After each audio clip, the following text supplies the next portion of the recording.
ایک بھائی نے کہا کہ میری والدہ نے انتقال سے پہلے بہن کے پاس 18,000 روپے رکھوائے تھے، اب ان کا انتقال ہو گیا تو بہن نے اس میں تھوڑے سے پیسے مزید ملا کر ایک قربانی کا جانور لے لیا ہے۔ تو اب میری بہن نے اس سے پہلے کبھی قربانی کی نہیں، تو کیا وہ اپنی طرف سے قربانی کرے یا والدہ کے ایصال ثواب کے لیے اس کو قربان کرے؟ دیکھیں، ہم آپ کو بارہا ہی کہتے ہیں کہ بعض اوقات جب ہم علم اور معرفت حاصل نہیں کرتے ہیں تو کوئی کام ہم نیکی سمجھ کے کر رہے ہوتے ہیں لیکن ہمارے نام اعمال میں گناہ لکھا جاتا ہے۔ جیسے اب یہ صورتحال ہے، اگر والدہ نے 18,000 روپے بطور امانت رکھوائے تھے تو جیسے ہی والدہ کا انتقال ہوا یہ مال وراثت بن گیا، اور یہ خالی بہن کی ملکیت نہیں تھی کہ جیسے چاہیں وہ استعمال کریں، بلکہ یہ وارثوں میں شرعی طریقے سے تقسیم ہونے تھے۔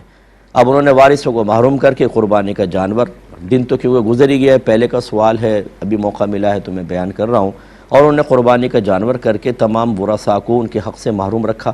تو یہ تاخیر کرنے پر بھی ان کو وبال ہوگا، اور انہیں چاہیے کہ اب اگر کر بھی دیا ہے فرض کر لیں تو 18,000 کا حساب کسی مفتی صاحب سے کروائیں، ان کو ورثاء بتائیں، وہ بتائیں گے کس کو کتنا کتنا ملے گا، اب اپنی پاکٹ سے یہ اس کو فوراً سے پیشتر دیں ورنہ گناہگار ہوں گی۔